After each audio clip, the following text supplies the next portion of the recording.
the bear could be heard not far from Daniel at all, although at this point he didn't quite know what it was just yet. The Kenai Mountains, after all, hold a wide array of wildlife and some hefty creatures indeed. For Daniel, a grizzly was a relatively rare sighting from his neck of the woods. He and his wife kept to themselves for the most part, enjoying their midlife years in the dense forests of Alaska, making the most of every moment of their stay in their rustic cabin tucked away in the corner of solitude. Daniel reached for his bear spray as the creature could be heard getting closer. "I can't believe I left my Magnum," Daniel muttered to himself. On almost every occasion, he'd have it on his person, but on this hot summer day, he for once decided to leave the much-needed tool of redemption behind, as a means of having less burdens to deal with while clearing a trail through the thicket of his newly attained property. His palm clenched the can tightly, removing it from his belt and readying it, finger tight, around the tin can's trigger, ready to use at a moment's notice. "Bear!" he shouted. "Get out of here!" He didn't yet see the beast, but he sensed a looming sensation that he was being stalked, and from nowhere, a hill only meters away from where he stood, he saw the giant beast arise, shoulders first, and then its massive head staring right at him. The stare of unrelenting drive, the stare of death. What's up, guys? Iceman here. So this story is about a guy who had a very unfortunate encounter with a grizzly bear, and then, to my understanding, another bear. From what I've gathered so far, this is one of the most horrifying bear attacks I've ever read. It's just crazy the variables at play here and what happened to this guy. But before I get into it, I'd like to thank you guys for all your support on this channel. And if you will, like this video, hit the thumbs up button, subscribe to the page, and hit the bell so you're notified next time I post a video. And if you want to support me further, you can become a channel member or a patron. Links in the description below. So let's get into this horrendous tale. Daniel was overdue to return home. As dusk began to set, his wife grew more concerned. Suddenly, the family dog,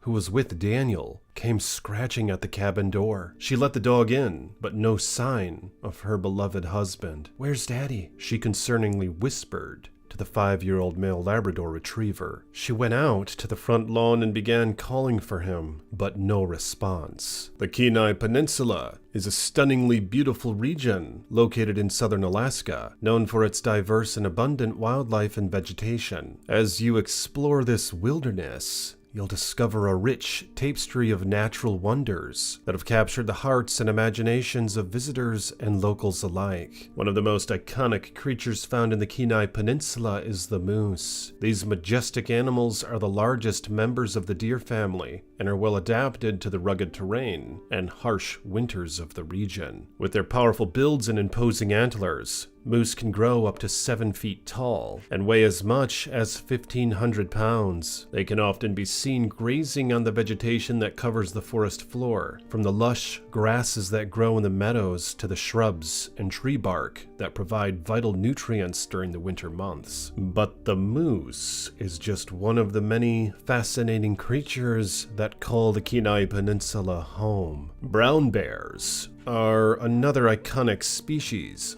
found in this region, with one of the largest populations in the world. These majestic creatures can weigh up to 1,200 pounds and are known for their incredible strength and agility. Bald eagles are also a common sight in the skies above the Kenai Peninsula, with their impressive wingspans and keen eyesight, making them formidable hunters. And of course, the Kenai River is famous for its salmon runs, attracting a variety of predators such as brown bears, eagles, and otters. The vegetation found in the Kenai Peninsula is equally impressive, with a variety of tree species, shrubs, and other plants adapted to the region's unique climate. The spruce tree is the dominant species in the area and can be found in abundance throughout the forest. Alder trees are also common, particularly in wet, boggy areas where they thrive. Blueberries, a favorite food source for many of the region's wildlife species, can be found in abundance, as can the tall, colorful fireweed, which grows in areas that have recently burned. Horsetail is another common plant found in the wet, boggy areas of the Kenai Peninsula, and known for its medicinal properties. As you journey through the Kenai Peninsula, you'll be struck by the natural beauty of the region, from its snow-capped peaks and rugged coastline to its lush forests and meadows. Whether you're an avid hiker, a wildlife enthusiast, or simply someone who appreciates the beauty of nature, the Kenai Peninsula is a must-see destination that will take your breath away. But be cautious of the bears.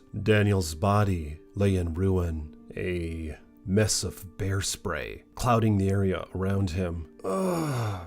Daniel groaned as he lifted his hand off his abdomen region to see only his glove painted red by the festering wound. He wasn't sure why the grizzly charged him with such determination that not even a full can of repellent would dissuade its intent. How heavy the creature felt, crushed him to the ground with ease, and mauled him half to death in a matter of seconds, only then to lurch away for whatever almost relieving reason. He's never felt anything so heavy on his body. Its yellow claws felt like kitchen knives against his stomach. He knew he wouldn't have much longer, but he was unable to move. He began dragging himself towards his cabin, which felt like miles away. Daniel's cabin was about 350 yards off from Hope Highway, and the scene of the mauling was about a 45-minute hike up a mountain behind the cabin. Investigators described the trail as not ATV accessible. Daniel started blacking out during his desperate attempt to reach home. His muscles felt weak, his face covered in blood, inhibiting his ability to see clearly. It must have been around that point where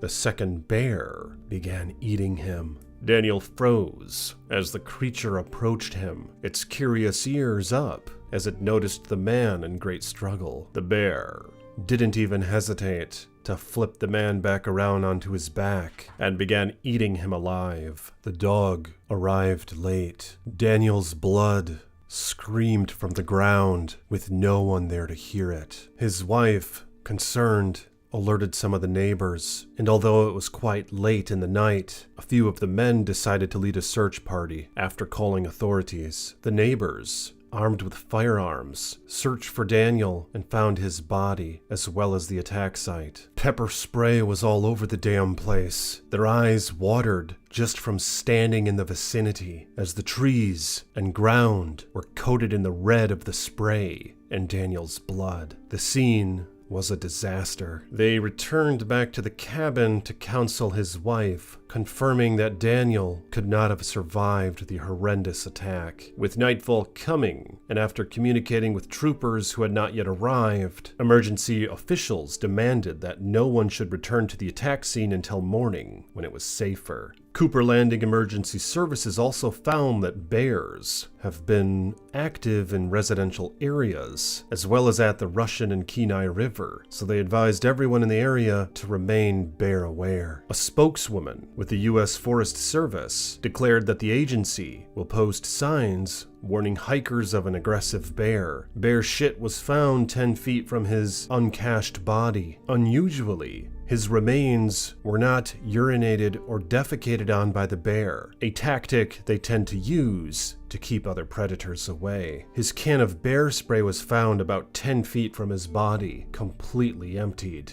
This strange occurrence led investigators to believe that Daniel was actually attacked by two different bears. Brown bear hairs were found all over his mutilated body, but interestingly enough, the DNA of a black bear was found on some of his organs, indicating that a black bear decided to partly consume him. It is uncertain exactly how this ordeal took place, but it's likely he startled a brown bear on the trail. It attacked him, neutralized him as a threat, and left. And perhaps sometime later, a black bear arrived and saw the man struggling and ended up taking advantage of the situation, as a common scavenger would. Jeez, what do you guys think about that? Could you imagine getting attacked by 2 different bears? I can't help but speculate if he was still alive while that other bear started to eat him. What a hideous thing that would be. Black bears especially are known to consume their prey while it's still alive, and they're extremely opportunistic and are scavengers. So it's commonly noted that if a black bear attacks you, you have to fight back, because if it wins, it's going to eat you. On the other hand, if it's a brown bear or a grizzly, the chances are much more slim that it'll actually eat you after neutralizing you, in which case it might be a better decision to play dead in such an attack. But what's also interesting is how Daniel had a dog with him. And I wonder what the hell happened when the bear attacked Daniel. Like, didn't the dog witness it? Did the dog try and help at all? According to my research, there's next to no information on that. And it seems likely the dog must have just run away. Now, I don't know if it was a very loyal dog or how long they had it in the family, or maybe it was just the kind of breed that wasn't much for protecting its owner. I don't know. But I would hope